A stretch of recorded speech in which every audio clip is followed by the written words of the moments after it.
안녕하세요. 게을러서 유튜브로 강제 정리를 시작한 오름송입니다. 저는 결혼생활 9년차 주부이고요. 결혼 초에 산 전기밥솥이 몇 달 전에 압력이 잘 안되길래 확인해보니 내솥 때문이더라고요. 내솥을 바꾸는데도 거의 10만원 정도 들여서 잘 쓰고 있다가 최근에는 또 여닫는 부분이 고장이 났습니다. 부품을 교체할까 하다가 압력솥으로 갈아타기를 했는데요. 오늘은 압력밥솥 선택 기준, 연마제 제거 방법, 밥 짓는 방법까지 설명해 드릴게요. 먼저 제가 압력솥으로 갈아탄 이유는 3가지인데요. 저희 집은 밥이 남으면 밥솥 보온을 해서 보관했는데요. 그러면 처음보다 밥맛도 떨어질 뿐만 아니라 전기세도 많이 나오게 된다고 해요. 가전제품별 연간 전력 사용량도 바로 전기밥솥이 1위더라고요. 특히 보온을 할 때 전력이 많이 소모되는데 압력밥솥을 이용하면 보온을 할 수 없으니 전기세를 아낄 수 있습니다. 전기밥솥은 어떻게 청소해야 되는지 잘 모르겠고 어렵더라고요. 가끔 상판과 뒤에 물 고이는 곳을 청소하긴 하지만 다 분해해서 청소하지는 않으니 찝찝하기도 하고요. 압력밥솥은 그런 전기밥솥에 비해 세척이 아주 용이합니다.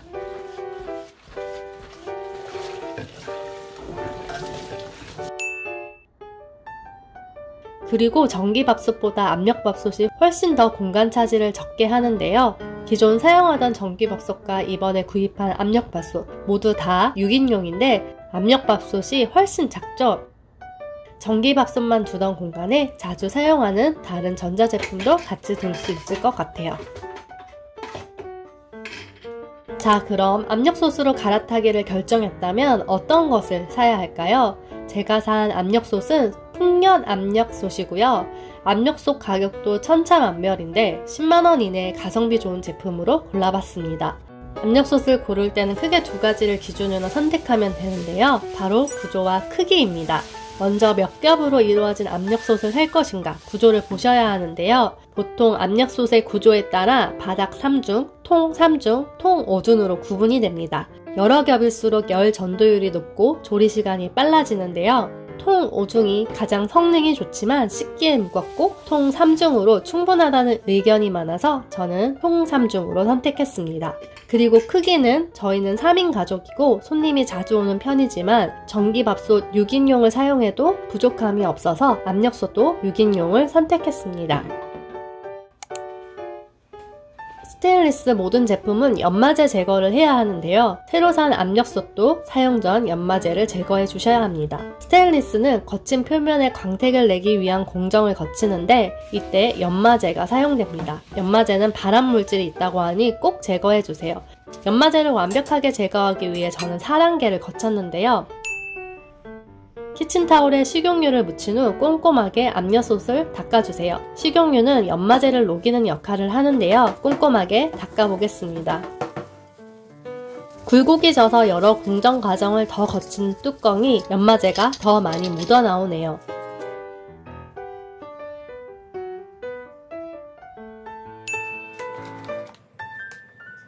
베이킹소다를 가루채로 넣고 문질러주세요.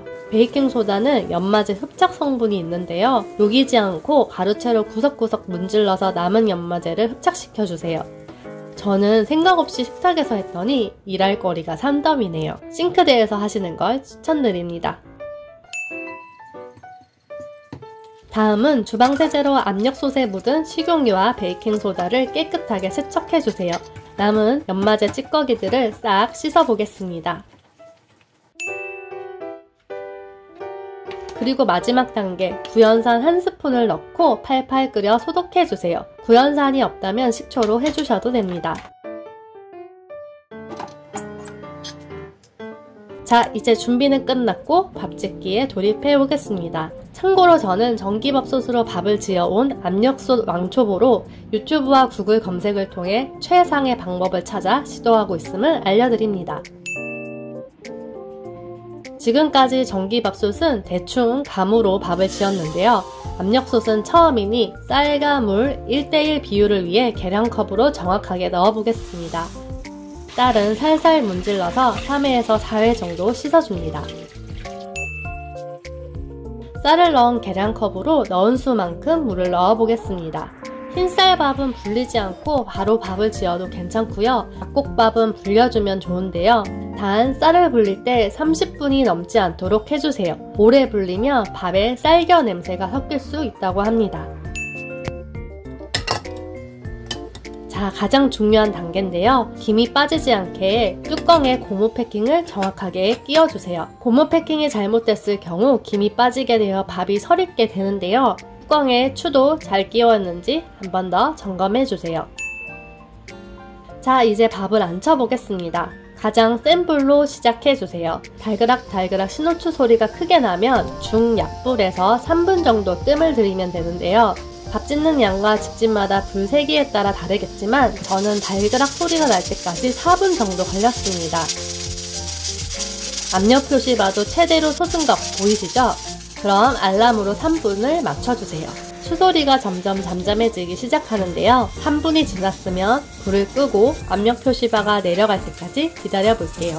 저는 전기레인지를 사용해서 잔불이 영향을 줄까봐 열이 없는 곳으로 위치를 변경했는데요. 4분 정도 지나니 압력 표시바가 완전히 내려갔습니다. 추를 젖혀서 남은 압력이 없는지 한 번 더 확인해보고 뚜껑을 열어보겠습니다. 딱 봐도 윤기 잘 자리네요. 갓 한 밥을 한 입 먹었는데 정말 너무 맛있습니다. 바로 먹을 밥을 뜨고 남은 밥은 밥 전용 용기에 담아 볼게요. 압력솥은 보온 기능이 없으니 바로 얼려서 보관할 수 있도록 블락스락 햇밥 용기를 구매했습니다. 마지막까지 박박 긁었는데 별로 누른 곳 없고 타지도 않고 밥이 아주 잘 되었습니다. 갓한 흰쌀밥에 스팸과 김이 빠질 수는 없겠죠? 한번 먹어보겠습니다.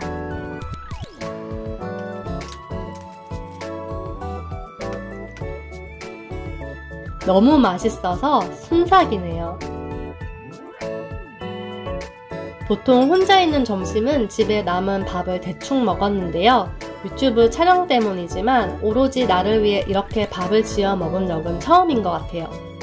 앞으로 나를 위해 또 우리 가족을 위해 정성 가득 맛있는 한 끼를 만들 수 있도록 압력추 소리가 자주 들리게 노력해 보겠습니다.